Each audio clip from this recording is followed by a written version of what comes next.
couple of video recommendations that I leave underneath. One is Something Everything is a Rich Man's Gain. Phenomenal documentary. The other one is a guy I've just found, Professor David Nutt, who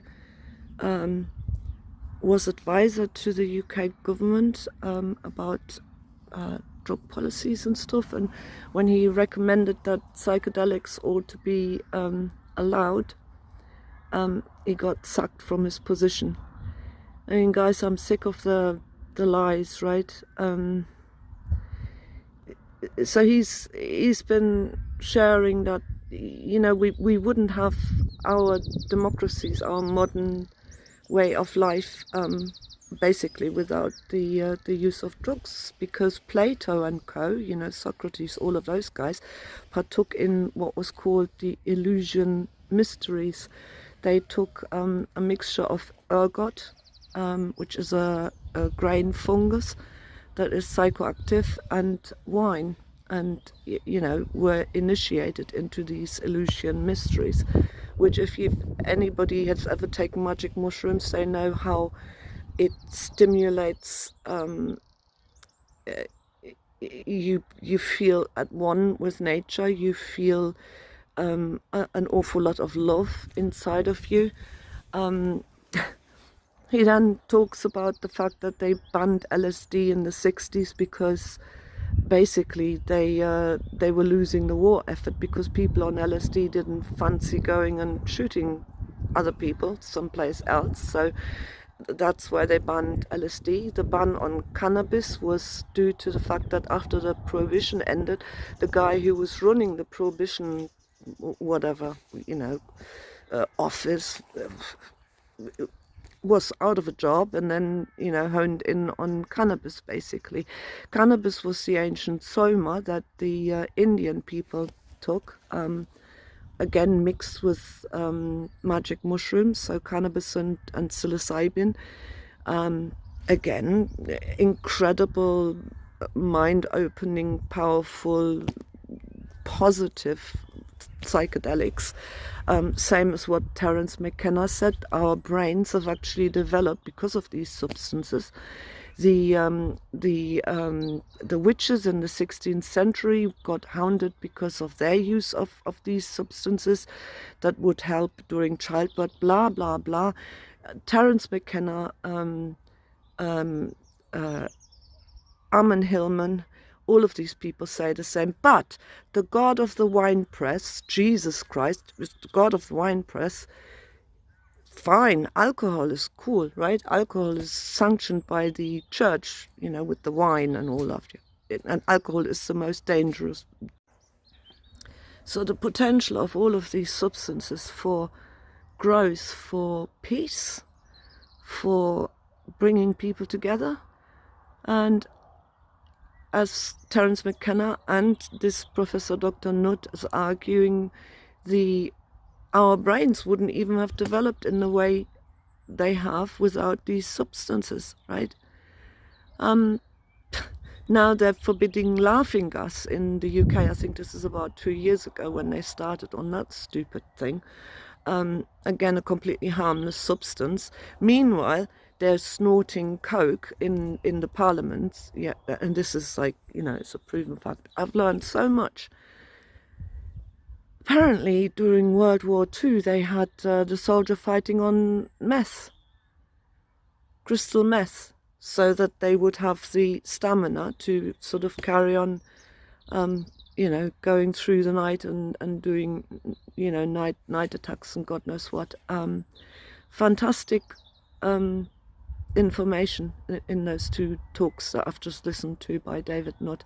I'll leave the link down in the comments. It's about time we fight back against all this shit, right? And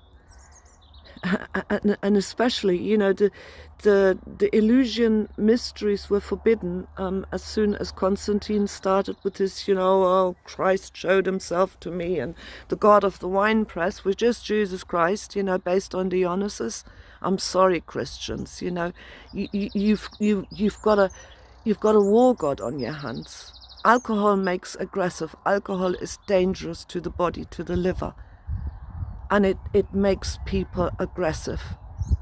So there you have it. You know, the Bronze Age went into the Iron Age. The Age of Empire began. The god of the wine press turns up. Let's have the alcohol, and you know, all this warring and all this shit started to happen. All the aggressions. It really it correlates. It hangs together. They obviously invented a warlord god for themselves. You know, Yahweh is an invention by very primitive culture, i.e. Stone Age people, who made a god in their own image, i.e. their understanding of nature, their understanding of the cosmos, their morals, their virtues were all expressed and put into this god that they invented for themselves. They gave themselves a foundation mythos, you know. We are the chosen people. This god is on our side, right? Is our little warlord. If you go and look at the Bible and look at the things that Yahweh sanctions, you know, firstborn murder, he couldn't invent a humanity that was you know, successful. He made crap humans that he then had to destroy because of his fault of making crap humans. So constantly humanity is being blamed. You're a sinner, you're a bad guy, woo, woo, woo, right? Here's the wine and here's the body of Christ, yeah? Be a little cannibal here. Because that thing is in the mind somehow, you know? It is a symbolic act, but hey, it might not have always been a symbolic act either. There is evidence for cannibalism in the ancient past. And, you know, everything hanging together with this God.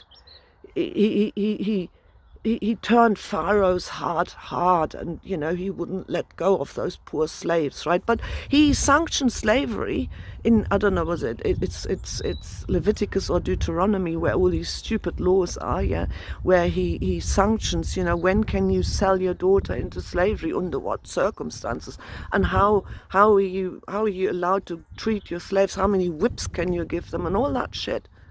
That's your God, people. That's your Old Testament God, right?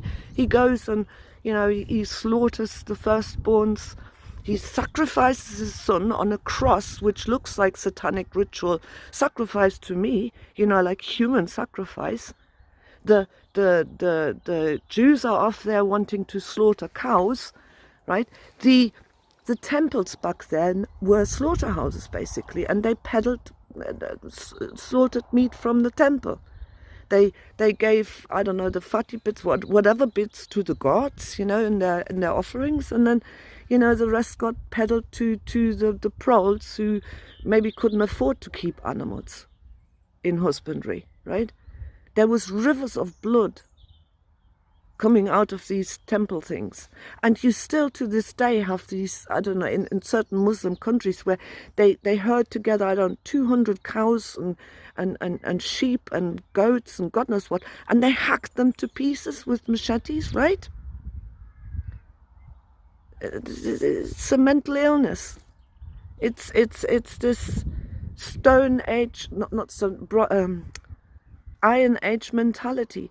The age of empire began with all of that crap, and it began with abandoning the Eleusinian mysteries and using these psychedelics that brought peace into the flipping land and democracy. And, you know, Rembrandt was tripping. Rembrandt was smoking and encouraging his artists to take cannabis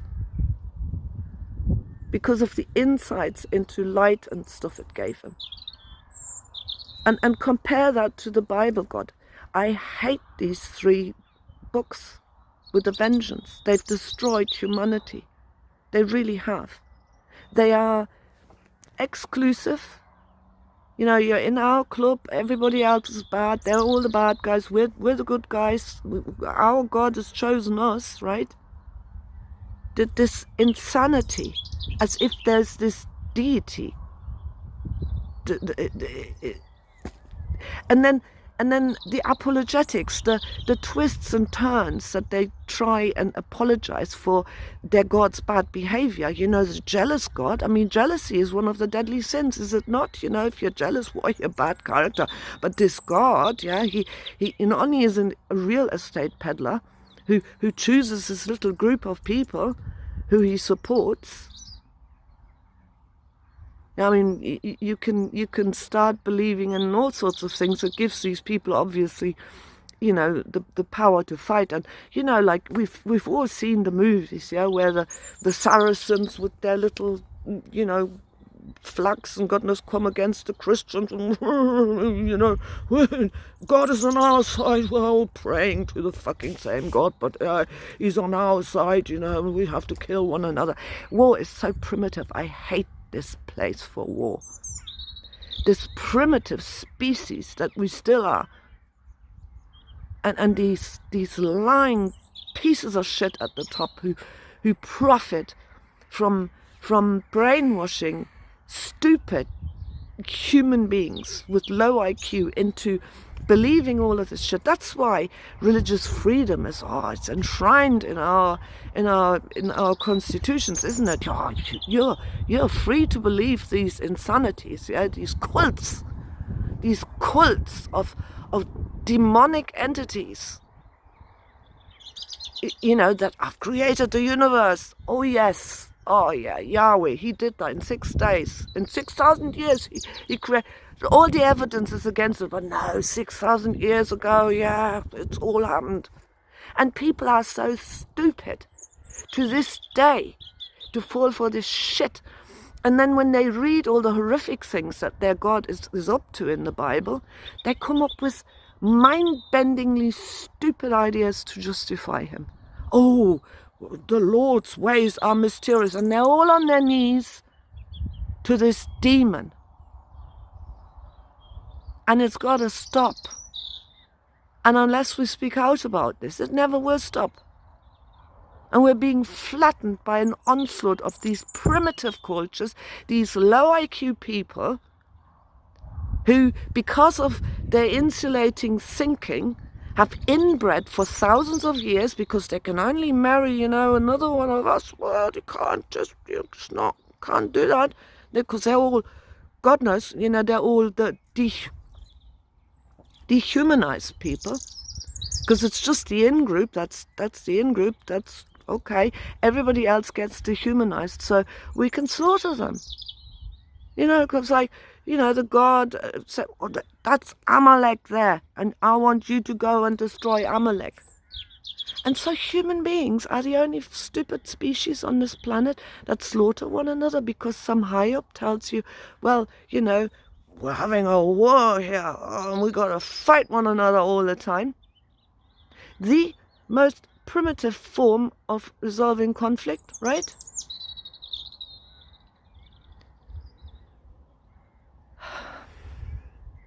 When is this going to stop?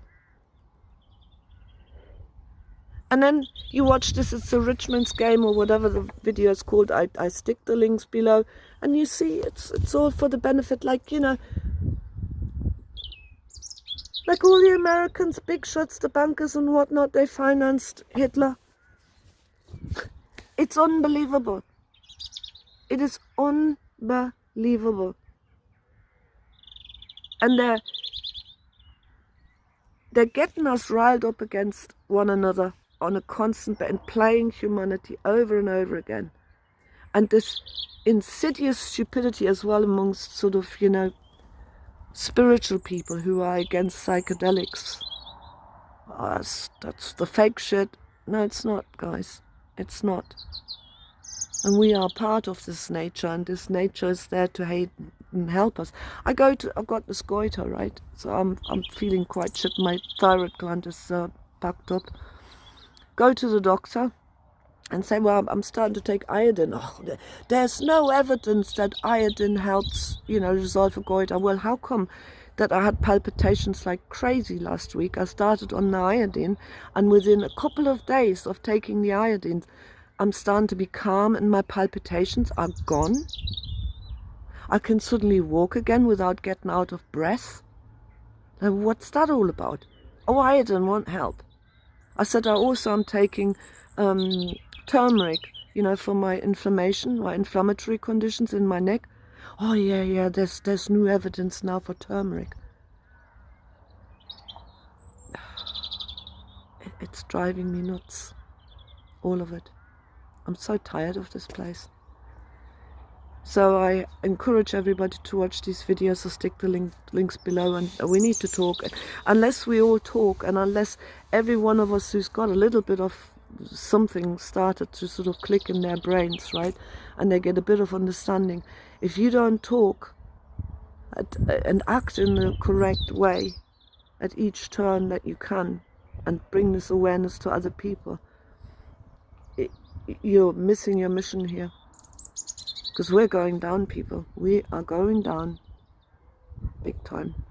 Because of lies, because of greedy people, because of insane brainwashing of the majority of the population in these insidious school institutions. And we need to break that. And everybody is playing a role constantly, every day, in every situation that we face.